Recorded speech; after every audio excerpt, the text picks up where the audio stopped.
பிரதமர் மோடி இருந்துக்கிட்டு இப்போது 7 விஷயங்களை ஃபாலோ பண்ண சொல்லியிருக்காரு. அதில் முக்கியமான ஒரு விஷயம் என்ன அப்படின்னா, இன்னும் ஒரு வருஷத்துக்கு இந்த நகைகளை வாங்காதீங்க, தங்கத்தை பர்ச்சேஸ் பண்ணாதீங்க அப்படிங்கிற மாதிரி அவர் சொல்லியிருக்காரு.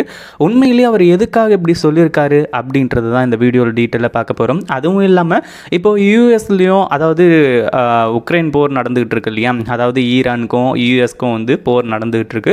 அந்த போரோட விளைவாக நிறைய நம்ம ஊரில் பிரச்சனைகளை சந்தித்தோம். அதாவது கச்சா எண்ணெயிலேருந்து இன்னும் நிறைய பிரச்சனைகளை சந்தித்தோம், விலை உயர்வு, இந்த மாதிரி விஷயங்களை. ஆனால் அதே சமயத்தில் இப்போது மோடிஜி சொல்லியிருக்காரு, இப்படி 7 விஷயங்களை நீங்கள் ஃபாலோ பண்ணுங்க. அதாவது கொரோனா டைமில் எப்படி ஐடியில் வேலை பார்த்தாங்களோ அதே மாதிரி இப்போ ஒர்க் ஃப்ரம் ஹோம் பண்ணுங்க, அதே மாதிரி நிறைய எண்ணெய் வாங்குறத நிறுத்துங்க, இப்படின்ற மாதிரி சொல்லி அந்த கமிட்மெண்ட்லாம் கொஞ்சம் ஸ்டாப் பண்ண சொல்லியிருந்தாங்க.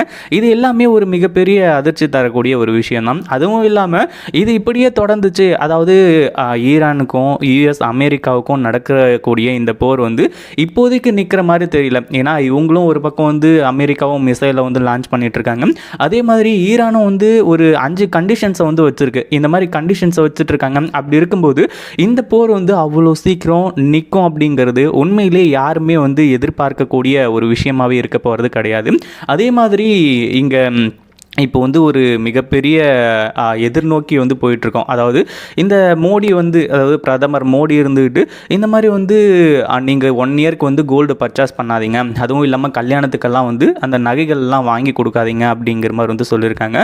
இந்த ஒரு விஷயத்தில் மக்கள் எல்லாரும் கோல்டை பர்ச்சேஸ் பண்ணுறாங்க அப்படின்னா அது கோல்டாக மட்டும் மக்கள் பார்க்குறது கிடையாது. அதாவது அது ஒரு இன்வெஸ்ட்மெண்ட்டாகவும் பார்க்குறாங்க. அதாவது ஒரு 2-3 வருஷத்துக்கு முன்னாடி அது 50,000 60,000 அப்படி அந்த கோல்டு இப்போ 1,10,000 1,20,000 இவ்வளோக்கு சேல் ஆகிட்டு இருக்கு. அப்போ வாங்கினவங்கலாம் இப்போ அதை விற்று அவங்க தன்னோட நிறைய தேவைகளை பூர்த்தி பண்ணிக்கிட்டு இருக்காங்க அப்படின்னு சொல்லலாம். அப்படி இருக்கும்போது மோடி, அதாவது பிரதமர் மோடி சொன்ன அந்த ஒரு விஷயம் உண்மையிலேயே எல்லாருமே எதிர்க்கக்கூடிய ஒரு விஷயமாகவே இருந்துட்டு இருக்கு அப்படின்னே சொல்லலாம்.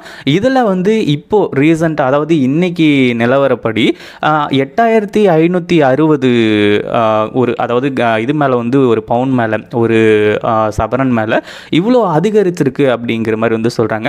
இன்றைக்கி ஒரு கிராம் 15,400 ரூபாய் இருக்குது. அதே மாதிரி ஒரு சவரன் 1,23,200 ரூபாய் இருக்குது அப்படிங்கிறது தான் இன்றைக்கி நிலவரப்படி இருக்கக்கூடிய ஒரு விஷயம்.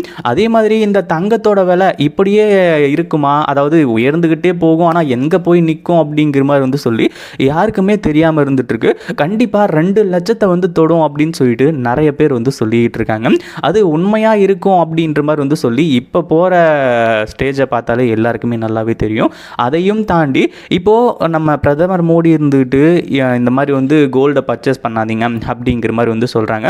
பட் இருந்தாலும் இப்போது 5 கோடி தொழிலாளர்களோட அந்த வாழ்வாதாரம் இப்போ ரொம்ப பாதிச்சிருக்கு அப்படிங்கிற மாதிரி சொல்லி தமிழ்நாடு நகை வியாபாரிகள் கூட்டமைப்பிலிருந்து எல்லாருமே இப்போ நம்ம பிரதமர் மோடி சொன்னதுக்கு எதிர்ப்பு தெரிவிச்சுட்டு வந்துட்டுருக்காங்க. ஏன்னா ஏற்கனவே இந்த போர்னால், அதுவும் இல்லாமல் நிறைய பர்சன்டேஜ்லாம் உயர்த்தினாங்க இல்லையா, அதாவது இறக்குமதிக்கு நிறைய விஷயம் மாற்றினாங்க. அதில் ஏற்கனவே இந்த போர் மூலிமா இன்னும் விலை ஏறினது மூலிமா 40% சரிஞ்சிருச்சு. அதாவது 40% இந்த மாதிரி சேல் நடக்கலை அப்படிங்கிற மாதிரி சொல்லி ரொம்ப ஃபீல் பண்ணிட்டு இருந்துட்டு இருக்காங்க. அதாவது 5 கோடி பீப்புளில் கிட்டத்தட்ட 2.5 கோடி பேர் அந்த மேனுஃபேக்சரரே இருந்துட்டு இருக்காங்க. இதனால் 6 லட்சம் கோடி அவங்களுக்கு லாஸஸ் இருந்திருக்கு இந்த உக்ரைன் போரால் அப்படின்ற மாதிரி சொல்லி நிறைய விஷயங்களை சொல்லியிருக்காங்க. அதே மாதிரி ஹைதராபாத்தில் நடந்த ஒரு அந்த மீட்டிங்கில் தான் நம்ம பிரதமர் மோடி இந்த விஷயத்தை பற்றியெல்லாம் சொல்லியிருந்தாங்க.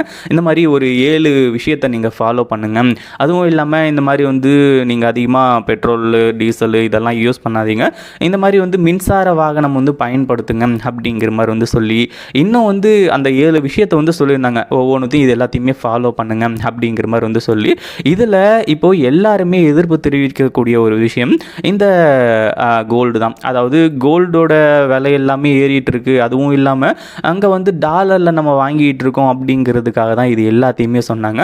பட் இருந்தாலும் வந்து தங்கத்தோட தேவை, கோல்டோட தேவை இப்போ ரொம்ப அதிகமாக இருக்குது. அதுவும் இல்லாமல் இப்போது இன்றைக்கி நிலவரப்படி 1,23,000 கொடுத்தா தான் ஒரு பவுன் வரும், ஒரு சவரன் வரும் அப்படின்னு இருக்கும்போது இன்னும் கொஞ்ச நாள் போக போக வந்து இன்னும் விலைவாசி உயரும். அதாவது இந்த விலைவாசி உயர்றதுனால இந்த தங்கத்தை வந்து வாங்காமல் இருக்க முடியுமா அப்படிங்கிற மாதிரி வந்து சொல்லி நிறைய பேர் வந்து சொல்லிட்டு வந்துட்டு இருக்காங்க.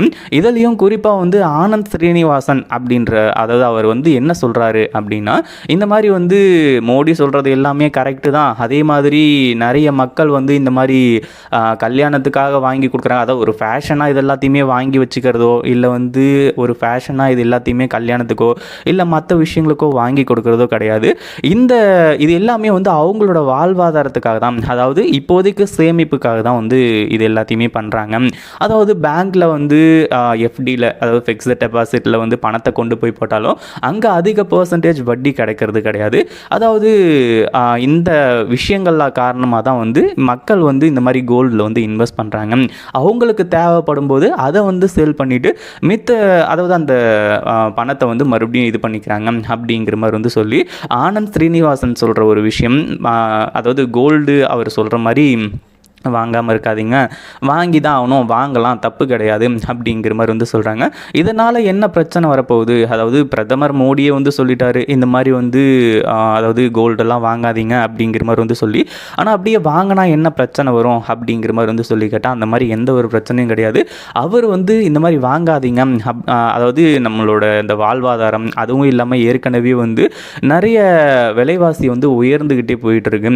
ஏன்னா ஏற்கனவே வந்து அந்த அதாவது உக்ரைன் போர் நடந்துட்டுருக்கு இல்லையா, அங்கே வந்து நடந்துட்டுருக்க போர் எப்போ நிற்கும், எப்போ வந்து அதை வந்து இது பண்ணுவாங்க அப்படிங்கிறதெல்லாம் தெரியாது. அதாவது அது ஸ்டாப் ஆகுமா அப்படின்றது ஒரு மிகப்பெரிய கேள்விக்குறியாகவே இருந்துகிட்ருக்கு. ஒரு பக்கம் தங்கம் விலை எப்படி உயர்ந்துக்கிட்டே போகுதோ அதே மாதிரி அந்த போரும் வந்து அப்படியே நடந்துக்கிட்டே இருக்குது. அது ஒரு முடிவுக்கு வர்ற மாதிரி இல்லை. ஒரு பக்கம் வந்து இப்போது உக்ரைன், அதாவது இந்த யுஎஸ் அமெரிக்கா வந்து ஒரு மிசைலை வந்து லான்ச் பண்ணியிருக்காங்க. அதாவது தண்ணிக்குள்ளேயே வந்து எவ்வளோ நாள் வேணாலும் இருக்கும் அப்படின்ற மாதிரி அந்த மிசைலை வந்து லான்ச் பண்ணும்போது உள்ளுக்குள்ளே இருக்கிறவங்களுக்கு எதுவும் ஆகாது அப்படின்ற மாதிரி ஒரு மிகப்பெரிய பிரம்மாண்டமான ஒரு மிசைலை தான் வந்து லான்ச் பண்ணியிருக்காங்க.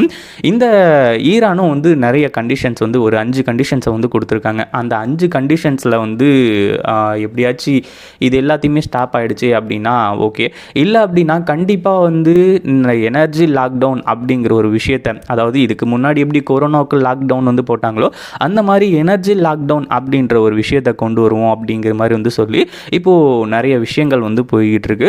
அதனோட ஒரு பகுதியாக தான் இப்போ நடந்துகிட்டு இருக்கிறது எல்லாமே. உக்ரைன் போர் நிற்குமா, அதாவது நின்றுச்சு அப்படின்னா ஓரளவுக்கு எல்லாமே பிரச்சனைகள் எல்லாமே போக முடியும். இல்லை அப்படின்னா கண்டிப்பாக வந்து நிறைய ப்ராப்ளம்ஸ் வந்து ஃபேஸ் பண்ணப்படும். அதாவது இந்த நகைகள்லாம் வந்து இன்னும் வந்து 2 லட்சத்துக்கு தொடரும் அப்படின்றதுல எந்த ஒரு சந்தேகமும் கிடையாது. அப்படி பல விஷயங்கள் வந்து நடந்துகிட்டு இருக்கு. இதை பற்றி நீங்கள் என்ன நினைக்கிறீங்க அப்படின்றத மறக்காமல் கமெண்ட் பண்ணுங்கள். இது போல் வீடியோஸ் டெய்லி நீங்கள் பார்க்கணும் அப்படின்னா மறக்காமல் நம்ம சேனலை சப்ஸ்கிரைப் பண்ணிவிட்டு அப்படியே வந்து ஒரு கமெண்ட் பண்ணிவிட்டு போயிடுங்க.